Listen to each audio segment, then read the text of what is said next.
Yeah, welcome back after Durga Puja.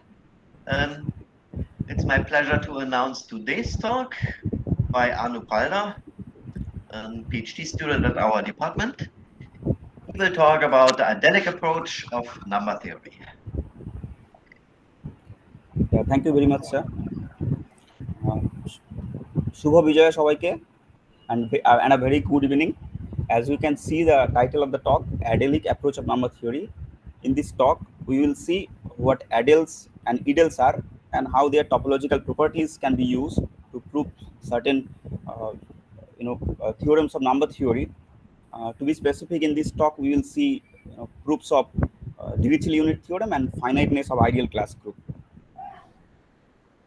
And to define adels, we need to know about the local fields kv for some number field k. And so let's start with let's see some properties of periodic numbers. So how do we expand 2021 in base 10? Well, we write 2021 as this: 1 into 10 to the power 0, 2 into 10 to the power 1, 0 into 10 square, plus 2 into 10 to the power 3. How do we expand this in base 3? Well, we write this is in this way. And similarly, every natural number can be expanded in this way. If we want to expand some natural number m in base n, then these coefficients will be coming from 0 up to n minus 1. Okay, and can we expand negative integers also? Yes, we can expand, but in that case this expansion will not be finite. This will be some sort of power series with the coefficients will be coming from 0 up to n minus 1. And let us fix a prime number p, and we collect all such power series m equals to 0 to infinity cm p to the power m, where the coefficients are coming from 0, 1 up to p minus 1. And we call this set to be zp, and this set is called periodic integers, the set of periodic integers. Now let us define addition and multiplication on this set. Well, look how we are defining additions here.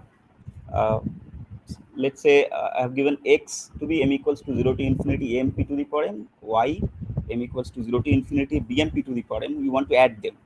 So how we are writing, at a kth stage, what we are doing, we are just truncating this x at the term involving p to the power k, and similarly for y, and then we get to basically two natural numbers. We add them naturally, and then we just reduce that in mod p to the power k plus 1. Then that is a natural, then we get a natural number which is strictly less than p to the power k plus 1, and that natural number can be expanded from I equals to 0 to k ci p to the power 1. Right. So in this way, we can add two numbers, two periodic integers, x and y. Similarly, for multiplication also we do the same. We just truncate up to certain stage, and we then multiply, reduce it to p to the power k plus 1, and then you get the expansion from I equals to 0 to k di p to the power. In this way, we can get this summation m equals to 0 to infinity cm p to the power m, and summation m equals to 0 to infinity dm p to the power m. Well, now let n be an integer from I equals to 0 to k I p to the power m. Then you want to know what is minus n, or you want to know the expansion of minus n. Then what we do, let's say suppose I equals to 0 to infinity xi p to the power I plus summation I equals to 0 to 0 to k I p to the power I equals to 0. Then using the addition we defined above, we can find that this xj's will be p minus a0 for j equals to 0, p minus 1 minus aj for 1 less or equals to j less or equals to k, or p minus 1 otherwise. So minus n has this expansion, which means minus n is inside Zp. And in this way, we see that Z is a subset of Zp. And also, it can be seen that this Zp is an integral domain because p is a prime number. There is no divisor of 0. Now, now we see that for an periodic integer I equals to 0 to infinity I p to the power I, this will have an inverse if and only if the first term a0 is not equals to 0. The a0 has to be non-zero, and that is Zp cross the collection of invertible elements of Zp is nothing but collection of all those elements I equals to 0 to infinity I p to the power I belongs to Zp with a0, the first term not equals to 0. Now if x is inside Zp, then x can be written as p to the power vpx into y. Well, what this vp is, we will see in the next slide.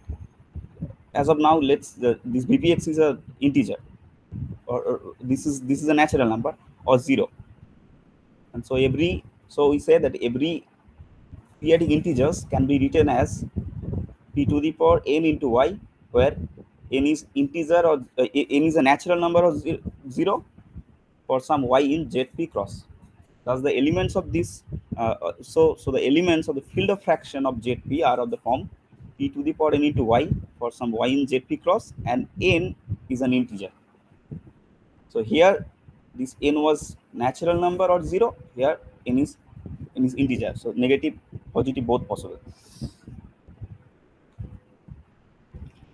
And then we write qp to be m equals to m0 to infinity mp to the power m, such that m0 belongs to z and am's are 0, 1 up to p minus 1.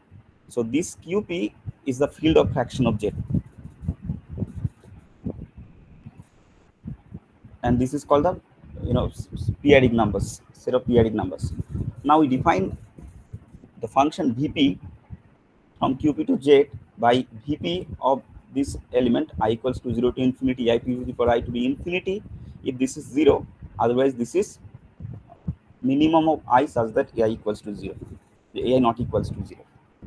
And this is evaluation because it satisfies following properties. These three properties: vp of xy is vpx plus vpy for all xy in qp, vp of x plus y is bigger than equals to minimum of vpx vpy for all xy in qp, and vpx is infinity if and only if x equals to 0. Now, using these three properties, if we define a function mod x p equals to p to the power minus vpx, then this function will be a norm. You can see this function will be a norm, and not only that, because of the property 2, this norm will satisfy altometric inequality or strong triangle inequality. Mod of x plus yp is less or equals to max of mod xp mod yp, and that's why this is a norm, and this norm is a non-Archimedean norm.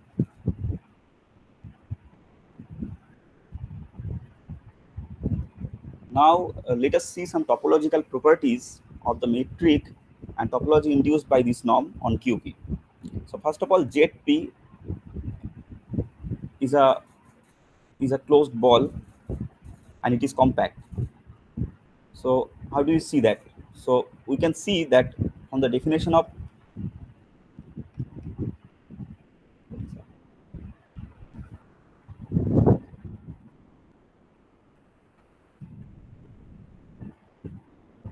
is it visible, sir? Yes, it's visible. No problem. It's not. Yeah. Okay.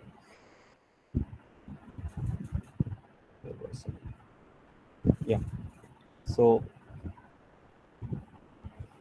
now how can we see this? We see that Zp is collection of all the elements of QP having non-negative valuations, and which means Vp of x is bigger or equals to 0. Collection of all x in QP such that Vpx is bigger or equals to 0. So which means Zp is collection of all periodic integers having norm less or equals to 1. Now we want to show this to be compact. So to show that, what we do, we first show that this is complete and totally bounded. So to show Zp to be complete, let us take a sequence x1 x2 ... in Zp, and we show that it has a convergent subsequence. So let's denote xk by I equals to 0 to infinity aik p to the power I. Now we want to produce a subsequence of this sequence which is convergent. So since there are only finitely many possibilities of a0 k, namely 0, 1, p minus 1, so we can find b0 in 0, 1 up to p minus 1, and a subsequence x00, x001, and so on of the given sequence, such that the first coefficient of x0k, each of these elements, the first coefficient is always b0, and the same trick yield b1 in 0 1 up to p minus 1, and a subsequent x10, x11, x12, for which the first two coefficients are b0 and b1, and this procedure can be continued and we obtain b0, b1, and so on, and a sequence of subsequences here, such that each sequence is a subsequence of the predecessor, and we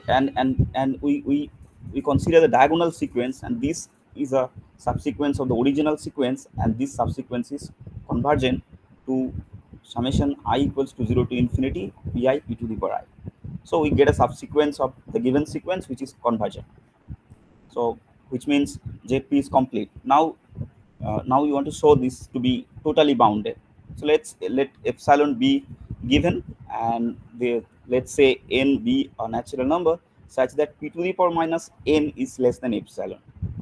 Then consider these open balls I equals to 0 to n minus 1 bi p to the power I plus p to the power n zp. Now this p to the power n zp, these are open balls and these are just translations. So basically, this is collection of all possible cosets of p to the power n into j, p to the power n zp. So these open balls will must cover zp, and these balls are, if we consider this ball to be centered at, if we consider these balls to be centered at this element I equals to 0 to n minus 1 bi p to the power I, then then the radius will be less than epsilon. So then the radius will be less than epsilon. So we get balls of radius epsilon covering the whole zp, which means zp is totally bounded. So therefore zp is compact. Now let's see that z is dense. So let x equals to I equals to 0 to infinity I p to the power vi is an element of zp. Let us denote xn to be I equals to 0 to n aip to the power I. Then obviously this is a finite sum of some numbers, finite sum of some natural numbers. So obviously xn is inside z, and we see that x minus xn, its periodic norm is less than p to the power minus n, because x minus xn is summation I equals to n plus 1 to infinity aip to the power I, and then we take p to the power n plus 1 common, and which means this norm will be less than or equals to p to the power minus n plus 1, which is strictly less than p to the power minus n. And so for sufficiently large n, for any given epsilon, we can get a ball covering this ball centered at this x, which will include this xn, and which means that z is dense in zp. Now this qp is not compact. For example, we see this sequence 1 p to the power minus 1 p to the power minus 2. This sequence does not have a convergent subsequence, so qp is not compact. Well, but qp is locally compact, and q is dense in qp. So let's see. Z equals to, now let zp is an open ball, and it is also seen to be it is closed ball, and it is also seen to be an open ball. So zp is both closed and open, and we have already seen that zp is compact. So zp is a compact neighborhood of 0, and it follows easily that for any a in qp, the coset a plus zp is a compact neighborhood of a. So every element of qp has a compact neighborhood, which means zp is locally compact. Now to show that q is dense in qp, what we do, let us take an element x equals to I equals to m0 to infinity aip to the power I, periodic number. Then for each n in each integer, each natural number, the element xn, we define the element xn to be I equals to m0 to n aip to the power I, right? This m0, this can be negative also. So this is inside q. and then x minus xn is seen to be less than p to the power minus n. Then as earlier, how we prove z is dense in Zp, we can see that for a sufficiently large n, uh, we can get a ball centered at x, which will include this xn. So therefore, Q is dense in QP. Now let us see how one can construct local field of a general number field. So for that we fix following notations. K is the number field of degree n over Q. QP, OK is the ring of integers of K. EP is the ramification degree of P over P, where P is the prime ideal of OK and P intersection Z is P.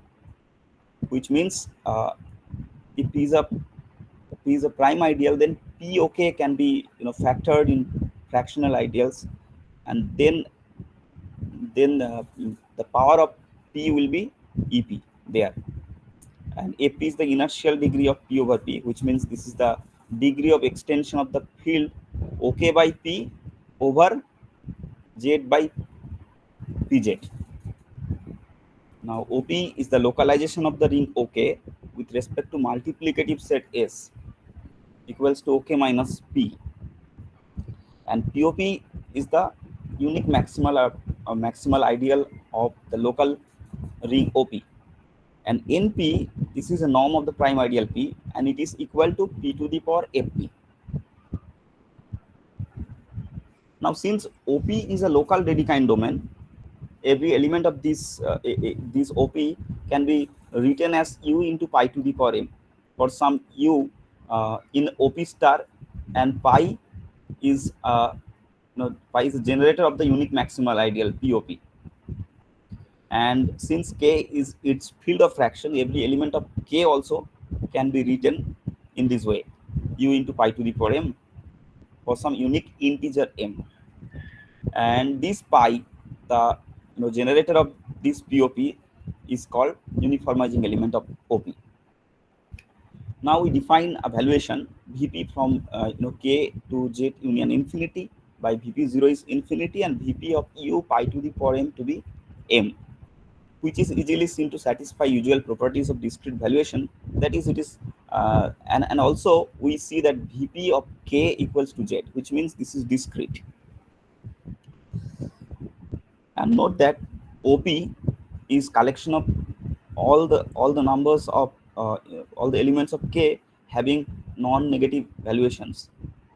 And so OP is discrete valuation ring, and we also have OP star to be collection of all zero valuations of K. And EP is the VP of small p. Now let us see how to construct OV, the completion of OP. Let AM equals to OP by the ideal generated by pi to the power m. Then we have natural maps phi m from am to am minus 1 given by simply considering a residue classes modulo pi to the power m to pi to the power m minus 1. And we define periodic integers OV to be the inverse limit of these m's with respect to these maps phi m. And then basically what OV is collection of a1 a2 dot dot belongs to m equals to 1 to infinity am, such that phi m am equals to am minus 1. Then clearly OV is a subset of m equals to 1 to infinity am, so it inherits ring structure from there. Now that we have natural inclusion OK to OP to OV given by sending an element alpha in OP to alpha bar, and so on. These are clearly ring homomorphisms. So OK and OP are naturally subrings of OV. Now we would like to have a better way to think of elements of OV. So as of now, OV is a subset. OV is a subset of m equals to 1 to infinity am, and its elements are like infinite components. So what we do, we want to want to have a better way to think of elements of OV. To do this, first we observe that OP by POP, this is isomorphic to OK by P localized at POK by P, and OK by P is already a field because P is a prime ideal and which is also maximal ideal because OK is Dedekind domain.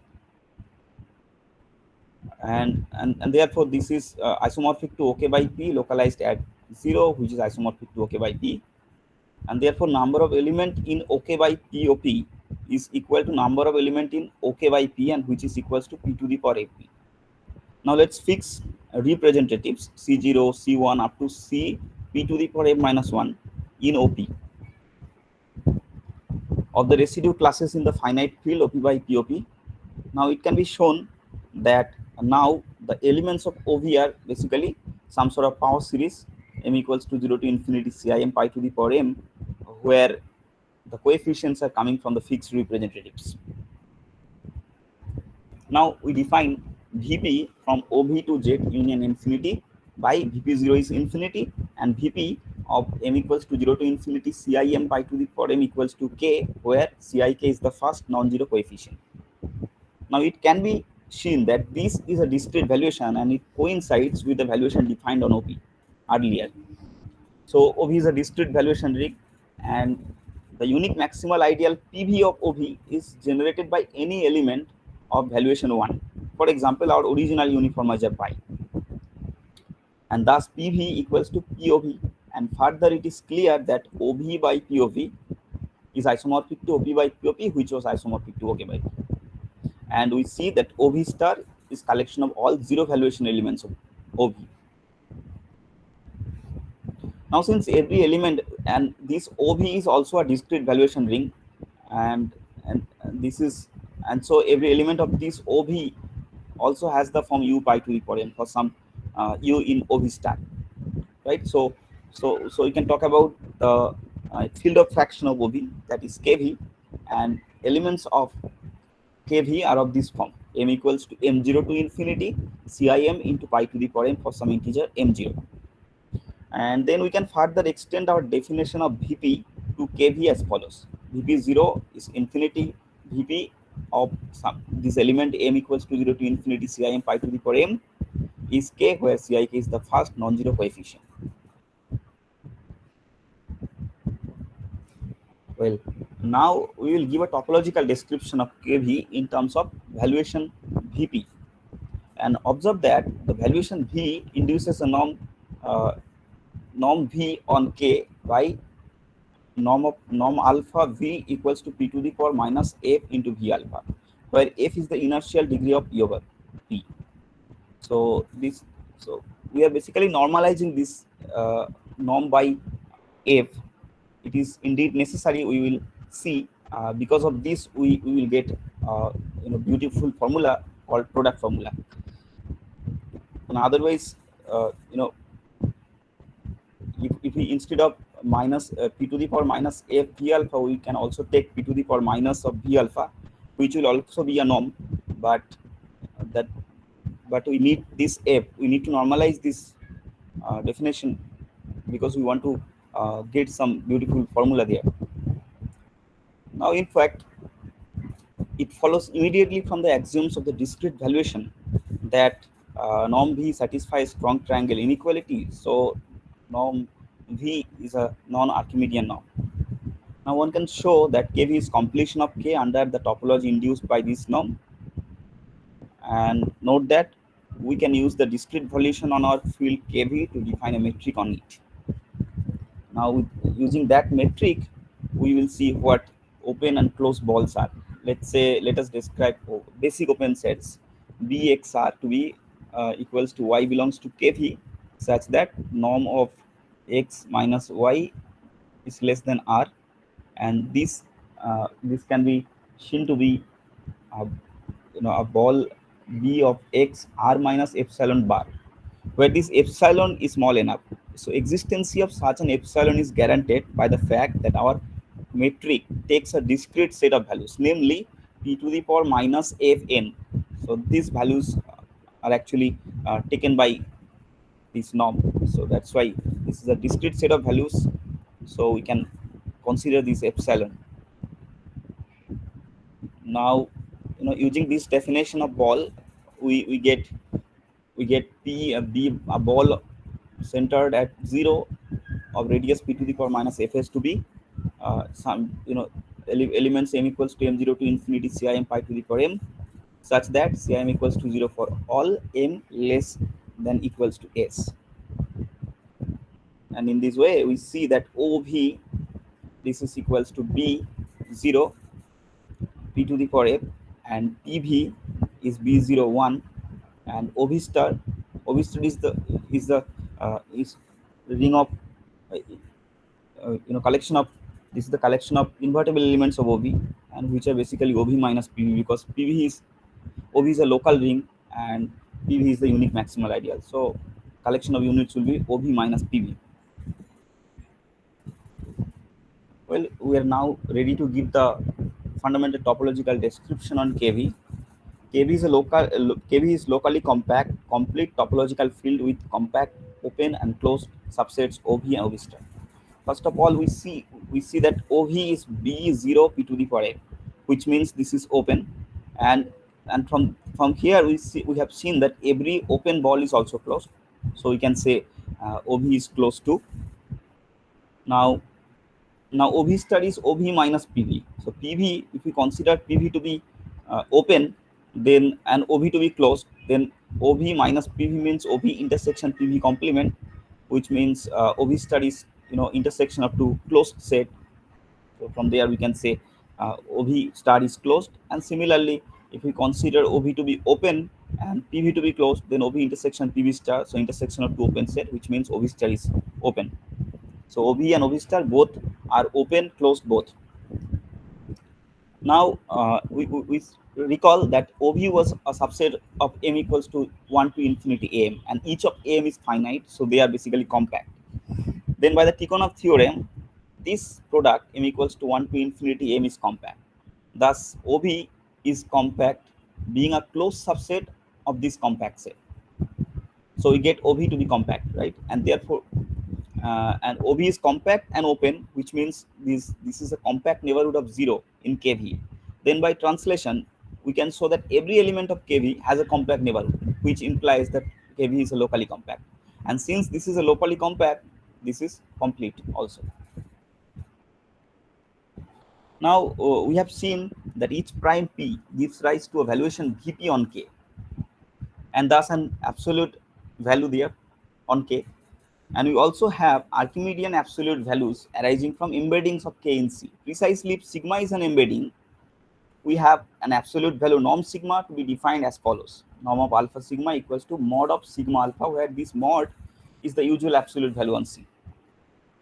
Now look at this lemma, which says if we have two different embedding and which gives you same norm, or gives you precisely same norm on k, then that the valuations are basically conjugate of each other, or that those embeddings are basically conjugate of each other.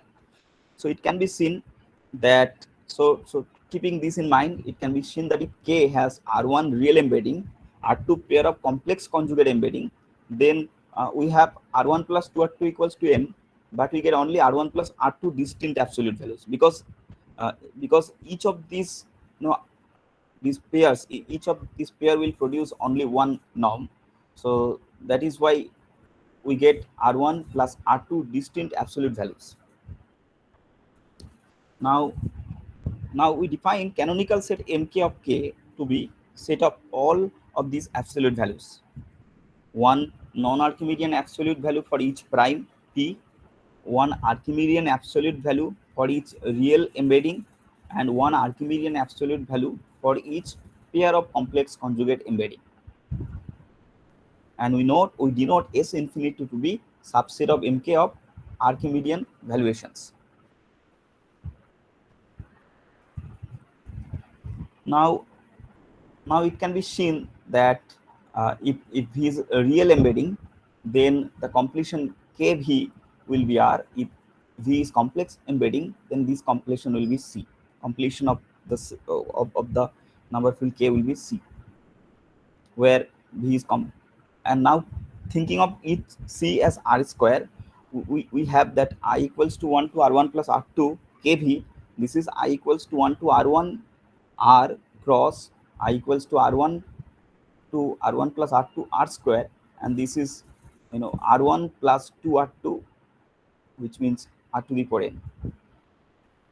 And since K embeds in each kV, which we have already seen that K embeds in each kV, so K has a natural embedding in this R to the power n also, and it is this embedding which is used classically. Now, so look at this formula, this product formula, which says for any alpha in K star or any non-zero element of K, we have product V belongs to Mk, norm of alpha Vi whole norm of alpha V whole to the power nv, this is 1, where this nv equals to 1 for real Archimedean and non-real Archimedean or non-Archimedean valuations, and nv equals to 2 for complex valuations. Next, we will need some way to find elements of K satisfying certain local conditions. And standard result along these lines is the approximation theorem. We will prove it through a sequence of lemmas. Look at this lemma. It says if we have two distinct valuations V1, V2 in Mk, then there exists alpha in K satisfying these, which means whose norm with respect to V1 will be bigger than 1 and with respect to V2 will be less than 1. So suppose I have an element alpha such that norm of the alpha with V1 is bigger than 1 and norm of the alpha V2 is less than 1, then this lemma says that if we write Zm to be alpha to the power m by 1 plus alpha to the power m, then this Zm, the sequences, this sequence will converge to 1 with respect to V1, and this will converge to 0 with respect to V2. Now look at this lemma 4. This is just an extension of lemma 2, which says so for any distinct V1, V2, Vs in Mk, we get an alpha in K satisfying this condition, which means norm with respect to V1 is bigger than 1 and norm with respect to other valuations will be less than 1 for less than 1. Now we talk about the approximation theorem, which says for any V1, V2, Vs in Mk and alpha 1, alpha 2, alpha is in K, which are given, and epsilon bigger than 0, there exists alpha in K which satisfies this condition, which satisfies norm of alpha minus alpha I with respect to Vi, this is less than epsilon for all I. So by the lemma 4, we find Yi in K with norm of Yi with respect to Vi is bigger than 1 and norm of Yi with respect to Vj is less than 1 for j not is equal to I. Then by lemma 3, we can find Zi.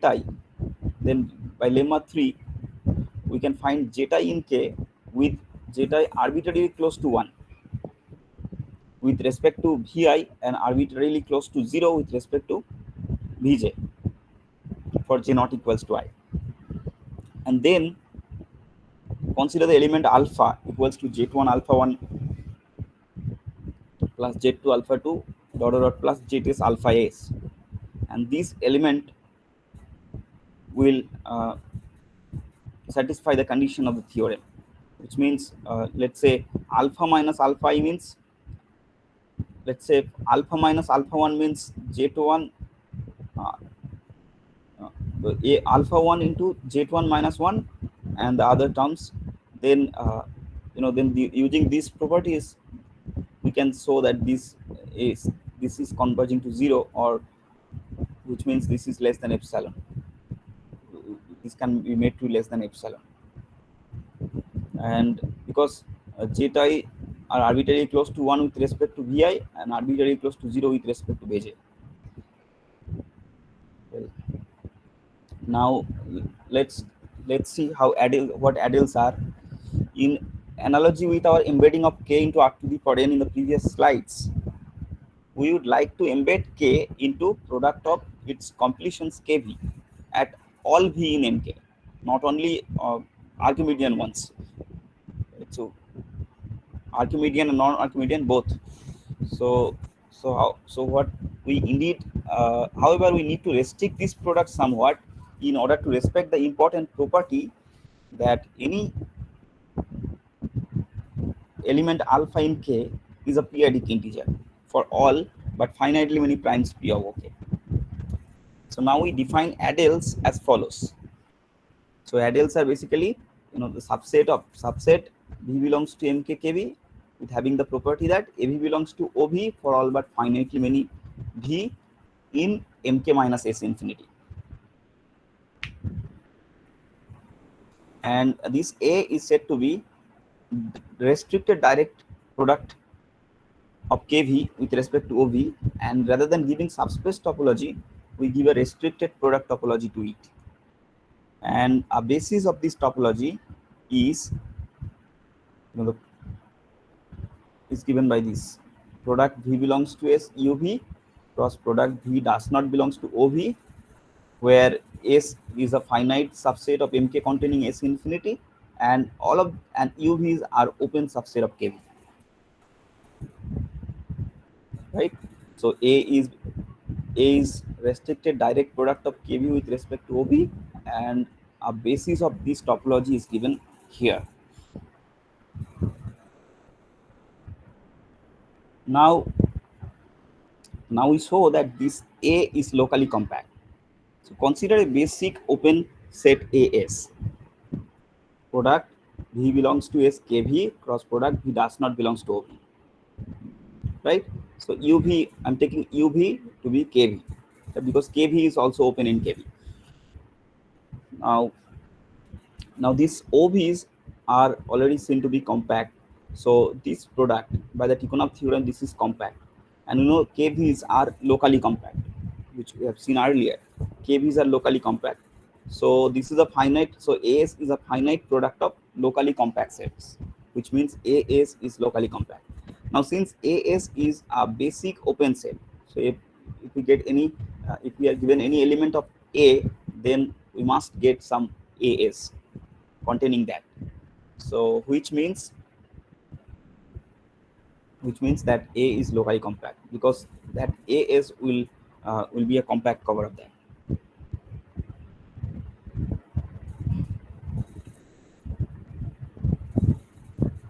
Hello, I cannot hear you right now. Yeah, can others hear me? Now, yes, yeah. Okay. Yes, okay, you can continue. Oh yeah, thank you, sir. Welcome. Well, the next proposition says ADLs A is a topological ring. So let A be the addition f of A B equals to A plus B. Okay, we want to show this addition to be continuous. Now consider an open set U to be V belongs to S ball of CV, RV cross V does not belongs to OV of A. Consider an open set U is an open set of A. Now pick an element A, B in F inverse of U, which means f of AB is inside U, and which means that norm AV plus BV minus CVV is less than RV for all V belongs to S. Now consider two open balls U1 and U2. U1 is given as V product V belongs to S B of AV RV by 4 cross V does not belongs to OV, and U2 is V belongs to S B of BV RV by 4 cross product V does not belongs to OV. And then we can show that this A B belongs to U1 cross U2, which is a subset of F inverse of U, and which means that inverse of which means that if this function f is continuous, so addition is continuous. Similarly, negation and multiplications are also continuous. And so Adel's A is a topological ring. Now K is embedded as a discrete subring. Now we will see that K is embedded as a discrete subring of Adel's A. Okay. Consider natural embedding K to A given by just the diagonal sequence. Let's take alpha to be sent to alpha, alpha, alpha, and so on in A, and let U equals to product V belongs to S infinity B of 0 half cross product V does not belongs to S infinity OB. Then this is an open subset of A. This is a basic open subset of A. And now, consider the product formula to show that U intersection K is 0. Well, if it's possible that there is a non-zero element in U intersection K, then by the product formula, product of all the norms. So let us look at the product formula now. Yeah. So here is the product formula. So if and then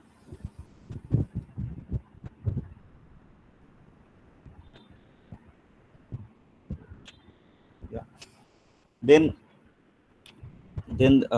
that product has to be 1, but because every if alpha is in OV, then the norm of alpha will be 1, and if alpha is in this set, then norm of this will be less than half. So obviously the product which was given in the product formula, that is not going to be 1, so which contradicts the product formula, which means there is no non-zero element here, and so U intersection K is 0, and which means that 0 is an open set, and by translation every singleton subset of K can be seen to be open. So K is basically discrete in A. Now KV is closed subring of A, and the topology of KV inherits as a subspace of A is just the usual topology. KV is a closed subring of A. Now consider the embedding KV to A by X is sent to 0, 0, and so X 0, 0, where X is in the Vth component or corresponding component. Now to show that KV is closed, what we do, we take an element A in A minus KV, and which implies that there is some V dash not is equal to V with A V dash not equals to 0, right? Because every element, the image of KV looks like 0, 0, 0, only one non-zero element can occur there. So or that exactly Vth component can be non-zero. So that's why we take an element from A minus KV, which means there is an element, there is a component other than the Vth component which is non-zero. Now let us suppose that A is belongs to AS. We can get such AS obviously, because AS are basic open set. So now consider open set of A as follows: U to be equals to B of A V dash comma norm of A V dash by 2 cross product V double dash belongs to MK minus S, V double dash not is equal to V dash, O V double dash cross product V double dash belongs to S, KV double dash. Right. So the V dash component I'm taking V dash component here, and so obviously there is 0 is not here. So 0 is not here in this set, right? In this open ball, and so that is then, so obviously which means that U intersection KV will be phi, because this open ball does not contain 0. Okay, and if some element belongs to KV, that then V dash component has to be 0. So that is how we can see that U intersection KV is phi. and which implies that KV is closed subset of A. Now, to show that the topology it inherits as a subspace is just the usual topology, we observe that UV cross V dash belongs to MK, V dash not equals to V or V dash is intersection KV. This is exactly equals to AB. So obviously, two topologies are same. So thus we embed K in A through KV with V-adic topology, and K is directly embedded in A with respect to discrete topology. Now, since K is an additive subgroup of A, it makes sense to consider the quotient A by K as a topological group in the quotient topology, and we will show that A by K is compact.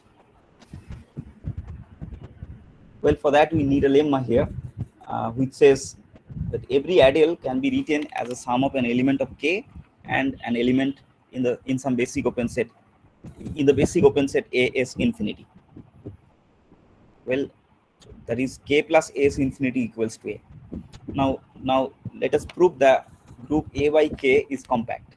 So recall that under the embedding K goes to R to the power n, the integers OK, okay, the ring of integers OK form a lattice LOK, and if P be the fundamental parallelotope of this lattice, then we know that R to the power n is union of these translations X plus P, and we also see that the rank of this LOK will be equals to rank of R to the power n equals to n, since this lattice has full rank, which this parallelotope has to be bounded.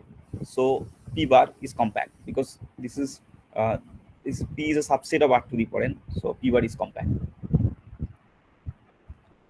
Now by lemma 5, we get an alpha in K. So recall the lemma 5. Yeah.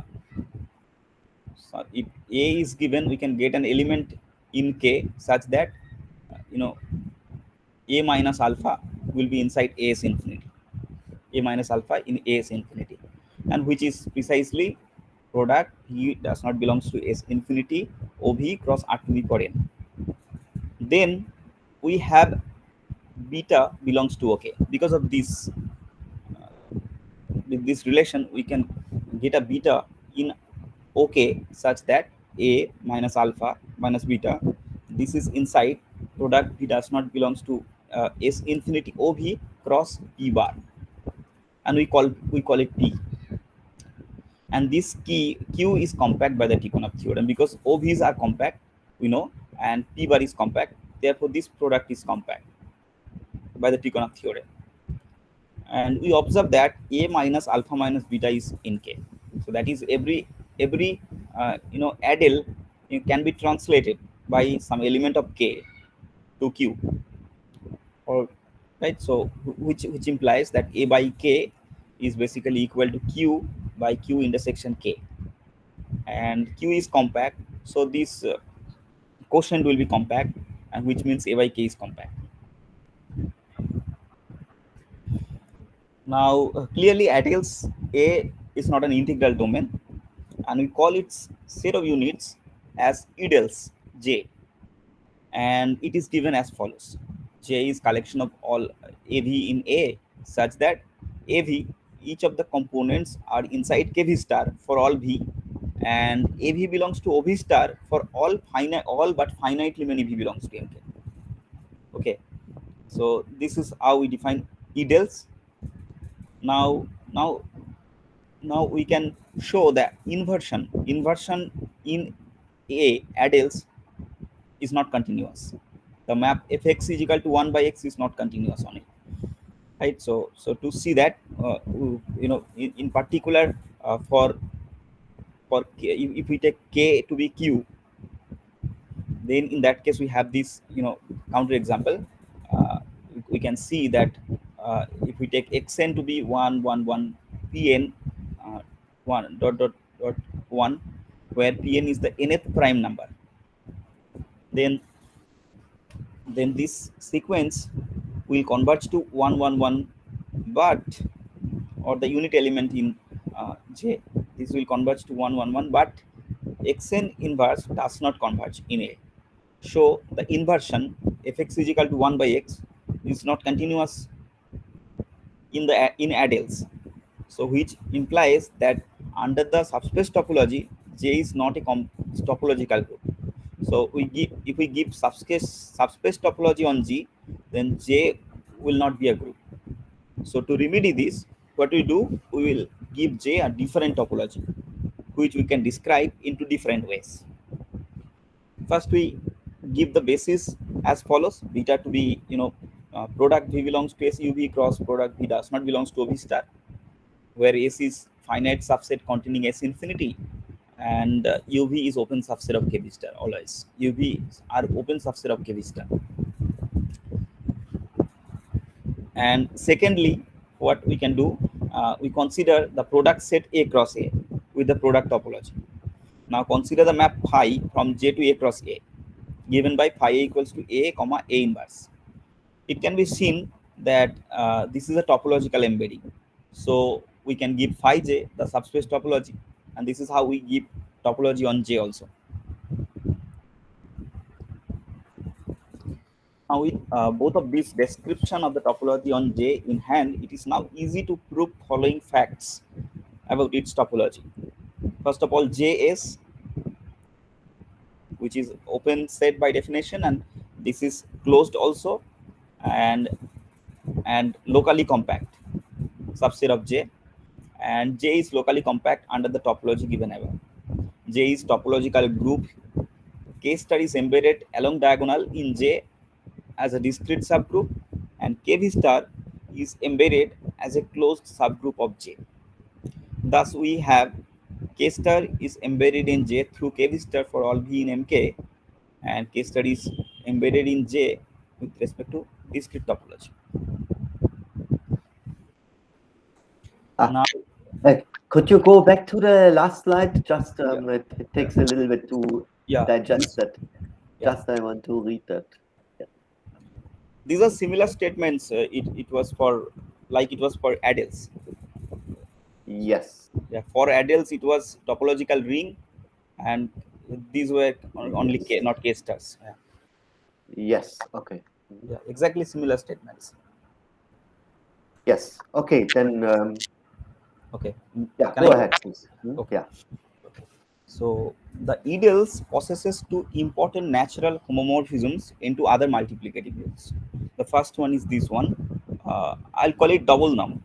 The double norm from J to R plus, defined by double norm of A to be product V belongs to MK, double norm of AV V to the power N to the power NV, and and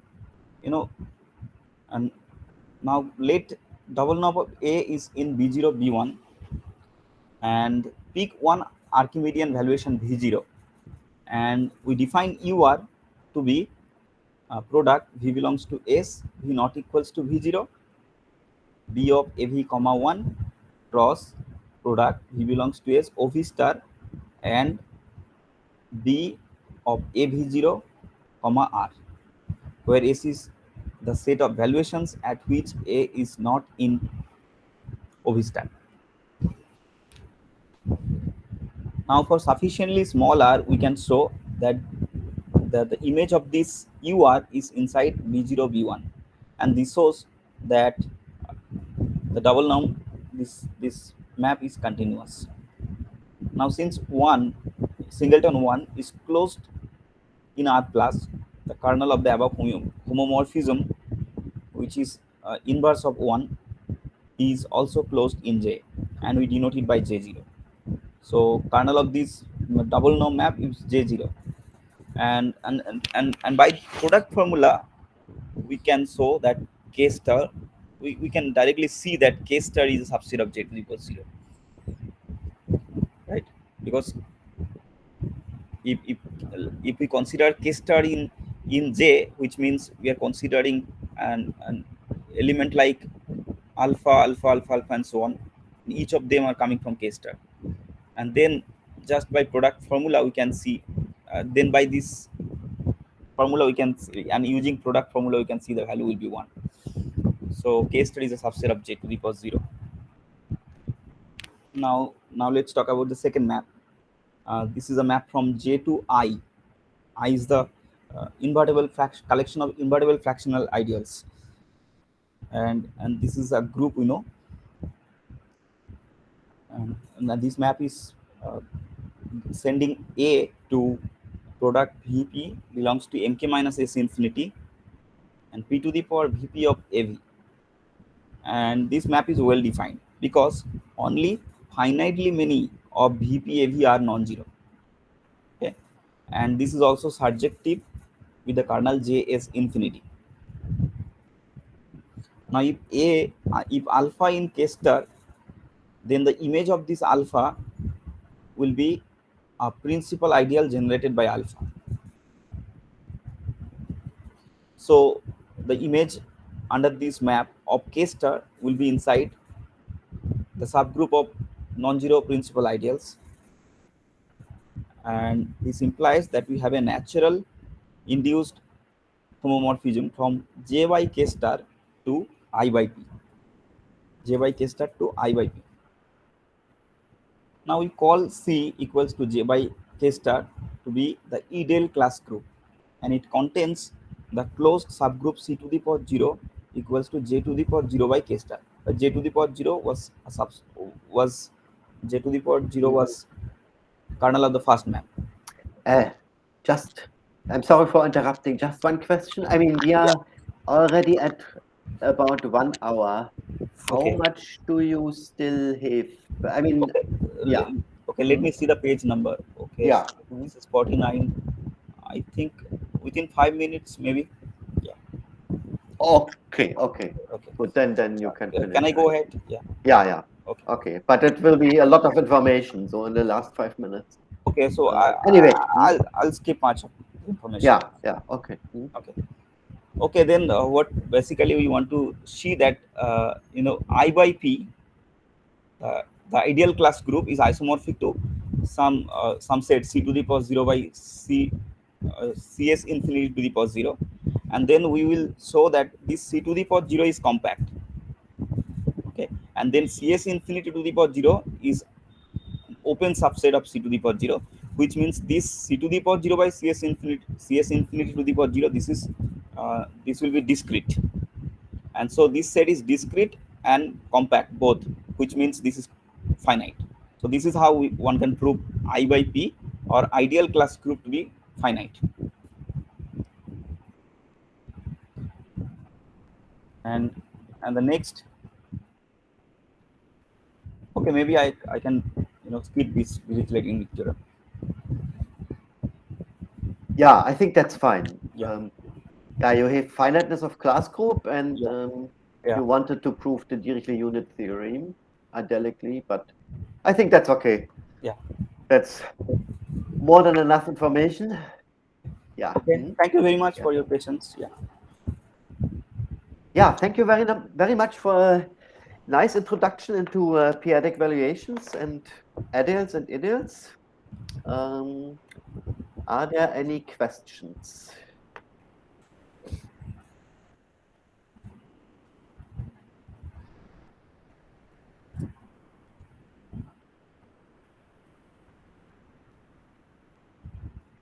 Seems to be not the case.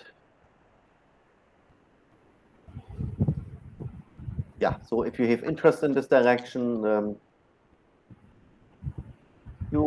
it's worthwhile to look up the literature about ideals. I mean, so that was a lot of information. One needs some time to actually digest that. But if you have further interest in this, then feel free to look up the literature about algebraic number theory. Okay, then yeah, let's thank the speaker again if there are no further questions.